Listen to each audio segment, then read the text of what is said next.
희대의 범죄 패밀리가 유명 여배우에게 저지른 일 앤드. 이준목 시오플리 24세. 맨슨은 미국의 범죄자로 1969년 LA에서 무려 총 7명을 연달아 살해하는 엽기적인 살인사건을 저지른 맨슨 패밀리의 수장이다. 그는 어떻게 자기 손을 쓰지 않고 최악의 연쇄살인 집단을 세뇌하고 조종하여 끔찍한 범죄를 저질렀을까? 1960년대 미국 사회를 발칵 뒤집어 놓으며 현대 형사법의 커다란 전환점이 된 사건의 진실은 무엇이었을까? 이에 후 방송된 TVN 벌거벗은 세계사에서 마약, 성관계, 살인에 빠진 가족, 맨슨 패밀리 편을 다뤘다. 교육받지 못한 찰스 맨슨 벌거벗은 세계사. 맨슨 패밀리. 찰스 맨슨은 1934년 미국 오하이오주의 신시내티에서 출생했다. 그는 이미 12살 때 처음으로 절도를 저지르며 교정시설에 수감된 문제였다. 여러 범죄로 소년원과 교도소를 전전한 탓에 제대로 된 교육을 받지 못하고 성장했다. 그렇게 17년을 감옥에서 보낸 맨슨은 32살이 되어 출소한다. 맨슨은 출소 후 버클리 대학교 도서관에서 사서로 근무하던 메리 브루너를 만나 교제하게 되고 그녀의 집으로 들어가 동거한다. 1960년대 미국에서 유행한 히피 문화는 사랑과 평화를 슬로건으로 내세우며 억압되지 않은 자유로운 삶을 추구했다. 당시의 히피들은 낯선 이들과 함께 지내는 것을 쿨하고 힙하게 여겼다. 이러한 시대적 환경 속에서 별 볼일 없던 일개 잡범 출신이던 맨슨은 엘리트 여성인 브루너에게 접근하여 그녀의 마음을 사로잡을 수 있었다. 맨슨은 교도소에서 기타 연주를 배웠고 심리학 서적을 읽는가 하면 감옥에서 만난 성매매 포주들을 통해 여성의 마음을 사로잡는 기술을 배웠다. 맨슨은 사이비 종교인 사이언톨로지에 심취하여 종교 교리에 능통했고 인간의 불안과 상처를 파고드는 대화법을 터득한 것으로 추정된다. 이를 바탕으로 맨슨은 브루너처럼 주로 마음속에 결핍이 있는 여성들 자신의 편으로 연이어 포섭하며 자기 패밀리를 구축한다. 가출 소녀였던 린넷 프롬과 수전 애킨스, 성직자의 자녀였던 루스웰, 집단 괴롭힘을 당했던 패트리시아 크레닝클 등 사회 경험이 부족하고 불행한 어린 시절과 낮은 자존감을 지닌 10대에서 20살의 어린 소녀들을 주로 타깃으로 삼아 유혹했다. 맨슨은 히피 문화 특유의 사랑과 자유의 정신을 교묘한 화술로 왜곡했고 마약까지도 사용하며 환각 상태에서 젊은 여성들을 세뇌했다. 여성들은 맨슨의 이야기를 어느새 종교 교리처럼 신봉하게 됐다. 이후로도 여러 여성과 남성들까지 맨슨의 집단에 합류하며 그 규모는 점점 커진다. 맨슨의 범죄 공동체 벌거벗은 세계사. 샤론 테이트. 맨슨은 20여 명으로 불어난 범죄 공동체를 통제하기 위해 엄격하고 강압적인 규율을 도입한다. 맨슨은 멤버들에게 마약 복용 후 집단 성관계를 강요했다. 탈출하려던 멤버들은 얼마 지나지 않아 다시 붙잡혀왔다. 성착취를 당한 일부 여성 멤버들은 친부가 누구인지도 모르는 아이를 낳기도 했다. 패밀리 내에서 맨슨은 멤버 개개인의 주권과 비판적 사고를 말살하고 마치 사이비 종교의 영적 지도자처럼 절대적 존재로 군림하기에 이른다. 급기야 맨슨은 종말론을 내세우며 백인 우월주의와 흑인 말살을 위한 인종전쟁의 당위성을 합리화했다. 그는 맨슨 패밀리가 세상을 지배할 것이라고 주장하며 멤버들에게 살인 훈련까지 시켰다. 어느덧 멤버들을 완벽하게 세뇌한 맨슨 패밀리는 세상으로 나아가 잔혹한 범죄들을 저지르기 시작한다. 1969년 7월 31일 맨슨 패밀리는 마약 거래를 하던 게리 힌먼이라는 인물을 구타와 감금 후 잔혹하게 살해한다. 맨슨 패밀리가 저지른 최초의 살인 범죄였다. 실행범이던 바비 보솔레이는 경찰에 체포되었지만 맨슨 패밀리는 아랑곳하지 않고 다음 범죄를 기획한다. 유명한 백인을 살해해 흑인의 소행처럼 위장하자는 게 맨슨의 다음 구상이었다. 그리고 그 타깃이 된 게 1960년대 할리우드의 유명 여배우이자 영화감독 노먼 폴란스키의 부인이었던 샤론 테이트였다. 1969년 8월 9일 미국 사회를 충격에 빠뜨린 테이트 라비앙카 연쇄살인 사건이 막이 오른다. 맨슨은 패밀리에게 명령을 내려서 샤론 테이트의 저택을 찾아가 사람들을 모조리 죽이라는 명령을 내린다. 하필 샤론이 타깃이 된 것은 그녀가 유명인이었고 부유한 백인들이 거주하는 LA 고급 주택가에 살고 있어서다. 맨슨은 샤론을 살해하고 흑인의 범죄로 위장하면 백인 사회의 분노가 커져서 인종전쟁이 더 빨리 일어날 것으로 판단했다.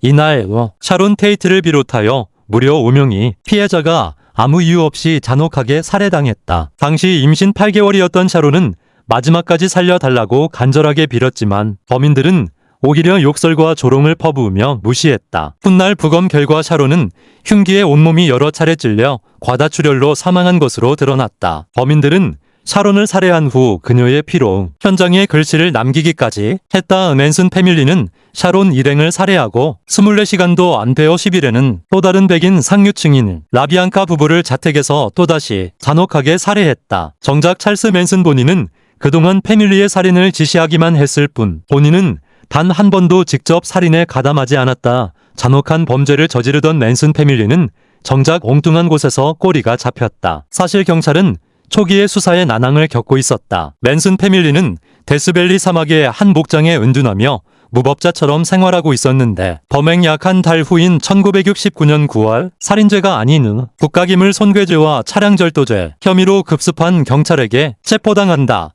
맨슨 패밀리의 일원이었던 수전 애킨스는 감옥에서 다른 수감자에게 자신이 샤론 테이트를 죽인 진범이라고 자랑하고 다녔다. 이것이 결정적인 계기가 되어 경찰은 비로소 맨슨 패밀리의 실체를 파악한다. 1969년 12월 마침내 찰스 맨슨은 살인사건의 배후로 지목되어 체포된다. 하지만 맨슨은 어떤 인간도 날 심판할 수 없다. 나를 심판할 수 있는 건 오직 나뿐이라며 뻔뻔한 모습으로 일관했다. 당시만 해도 맨슨에게 살인죄의 주범으로 유죄 판결을 내릴 수 있을지는 불확실한 상황이었다. 미국 형법상 살인을 사주했지만 어쨌든 직접 실행하지 않은 이에게 살인죄가 인정된 사례는 이때만 해도 드물었기 때문이다.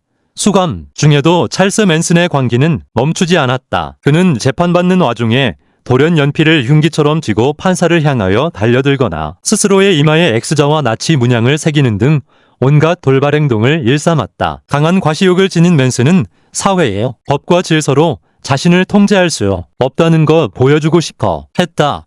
맨슨 패밀리는 맨슨의 무죄를 주장하며 법정 밖에서 시위를 벌이거나 맨슨에 대한 영원한 복종의 의미로 길거리를 기어다니는 등 엽기 행각을 일삼았다. 여성 멤버들은 재판받기 위해 법원 복도를 걸어가면서 서로 손을 잡고 찰스 맨슨의 자작곡을 합창하기도 했다. 미국 사회에서는 일부 청년들 사이에서 살인마인 찰스 맨슨과 그의 음악을 추종하는 이들까지 생겨났다. 검찰은 찰스 맨슨이 직접 가담자가 아니어도 살인을 종용했기에 사전 계획을 통한 1급 살인 책임이 적용되어야 한다고 해석했다. 맨슨 패밀리의 일원으로 살인에 직접 가담하지 않았던 린다 카사비안이 찰스 맨슨은 우리를 조종하는 신과 같은 존재였다고 증언한 건 맨슨의 범행을 입증하는 데 결정적으로 기여했다. 1971년 맨슨 패밀리의 범행이 인정되어 결국 찰스 맨슨에게 사형이 구형된다. 하지만 1972년 캘리포니아주에서 사형제가 일시적으로 폐지되면서 맨슨은 무기징역으로 감형받게 된다.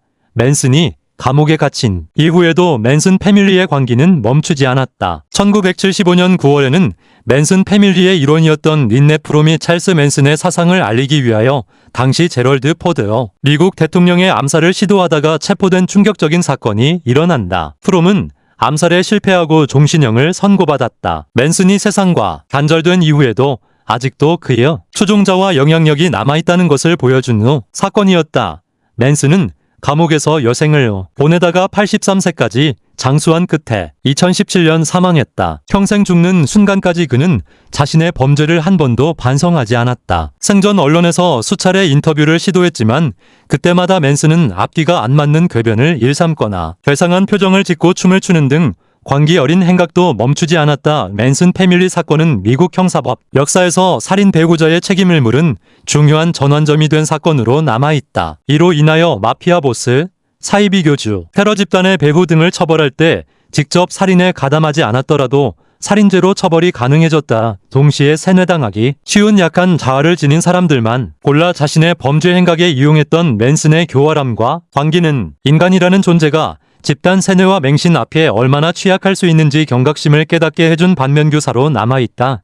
찰스 맨슨을 시대가 낳은 괴물, 만들어진 괴물로 보는 시선 김영우 괴스 INGEND 1969년 8월 9일 미국 캘리포니아주 로스앤젤레스 10050 시일로 드라이브 저택을 3명의 괴한이 습격한다. 임신 8개월의 인기 절정, 여배우이자 당대 최고의 영화감독 노만 폴란스키의 아내 샤론 테이트가 지인들을 초대해 지내고 있었다. 괴한들은 5명을 총질과 칼질로 살해한 후 도주한 달 끔찍하고 무모한 대량살인의 충격이 채가시기도 전인 이튿날 또 다른 살인사건이 일어난다. 3301 웨이버리 드라이버의 저택을 5명의 괴한이 습격해 부부를 칼질로 살해한다. 전날의 살인자들 3명이 오롯이 포함되어 있었다. 이 대량살인에 더한 연쇄살인, 그것도 만삭의 샤론 테이트가 살해된 사건에 미국 전역이 흔들린다. 넷플릭스 오리지널 다큐멘터리 하우스, 맨슨 패밀리의 살인, 포스터. 알고 보니 살인의 실행자들은 일명 맨슨 패밀리 위 이론으로 찰스 맨슨의 사주를 받아 LSD를 복용한 상태에서 이를 저질렀다. 그런가 하면 찰스 맨슨의 사주 대상은 유명 음반 제작자인 테리 멜처였는데 그는 가수가 꿈이었던 찰스 맨슨의 음반 작업에서 철수하고 연까지 끊어 버리니 찰스 맨슨이 분노해 자신의 패밀리의 살인을 사주했다는 것이었다. 넷플릭스 오리지널 다큐멘터리 영화 하우스, 맨슨 패밀리의 살인 20세기 가장 유명한 사건의 주모자로 미국 역사상 가장 유명하고 중요한 범죄자 중 하나인 찰스 맨슨 이 이야기를 심층적으로 전한다. 그 중심에는 찰스 맨슨과 맨슨 패밀리 이 기묘한 관계가 있다. 찰스 맨슨은 어떻게 그 짧은 시간에 그런 추종자들, 말 한마디에 아무런 거리낌 없이 사람을 잔인하게 죽이는 추종자들을 만들 수 있었는가? 찰스 맨슨과 맨슨 패밀리, 그리고 MK 울트라 프로젝트 찰스 맨슨에 관한 거의 모든 걸 취재한 톰은 오늘은 찰스 맨슨을 단순히 대량 연쇄살인을 사주한 범죄자로 보지 않는다. 당대 사회, 정치, 문화적 맥락에 복잡하게 얽혀 만들어진 괴물로 보는 시각이다. 그는 불우한 어린 시절을 보내며 소년원을 들락거린 후 성인이 되고 20년 가까이 감옥 생활을 한다. 출소 후 샌프란시스코의 어느 공중보건소를 들락거리는데 완전히 다른 사람이 된다. 컬트 집단을 지배하는 우두머리가 된 것이다. 작품은 바로 그 시점의 찰스 맨슨이 CIOEMK 울트라 프로젝트가 시행한 실험이 일환이었다고 주장한다. LSD를 이용해 사람을 조종할 수 있다는 비밀 연구 프로젝트였는데 연구를 맡은 의사 루이 졸리언 웨스트가 때마침 그때 샌프란시스코에 체류했다는 것이었다. 찰스 맨슨이 추종자들을 LSD로 홀려 조종했던 것도 사실이고 말이다. 넷플릭스 오리지널 다큐멘터리 카오스, 맨슨 패밀리의 살인 외 한 장면을 하지만 이른 주장에 불과하다. 음모론의 일종인 것이다. 찰스 맨슨이 그 짧은 시간에 자신의 말 한마디에 아무런 죄책감도 없이 사람을 잔인하게 죽이는 추종자들을 거느리게 되었는지 궁금하지 않을 수 없으나 그리고 CIOEMK 울트라 프로젝트가 그쯤에 실행되기도 했으나 불을 잇는 확실한 고리는 밝혀지지 않았다. 정황상의 추측만 할 뿐이다.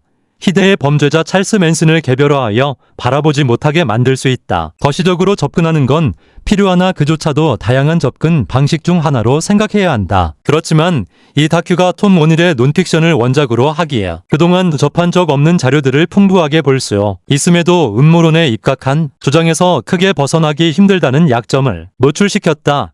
찰스 맨슨과 반문화, 반문명 운동 그런가 하면 또 다른 주장 혹은 음모론도 등장하는데 고개가 끄덕여진다. 당대를 휩쓴 히피 문화, 그러니까 반문화 운동을 타파하는데 찰스 맨슨을 이용했다는 것이다. 1960년대 후반 들어 베트남 전쟁이 교착 상태로 들어가며 사회적으로 각종 문제가 일어나고 희망도 잃어가니 반문화, 반문명 운동이 격하게 시작되었다. 미국 정부, 즉 CIO는 이를 타파하기로 한다. 넷플릭스 오리지널 다큐멘터리 카오스, 맨슨 패밀리의 살인 외 한 장면, CIO가 점 찍은 건 찰스 맨슨. 그를 이용해 히피 문화의 상징과도 같은 공동체 생활과 LSD 복용의 심각한 폐해를 직접적으로 보여준 것이다. 극단적 히피 컬트 집단을 세뇌시키고 무자비한 살인을 하게끔 한 찰스 맨슨. 실제로 1969년 8월에 충격적인 연쇄대량 살인 사건이 히피 문화의 몰락의 절대적 역할을 했다고 본다. 그렇게 한 시대가 저물고 1970년대로 나아간다. 찰스 맨슨과 맨슨 패밀리의 살인자들은 사형을 언도받았다가 무기징역으로 감형되어 몇은 옥사했고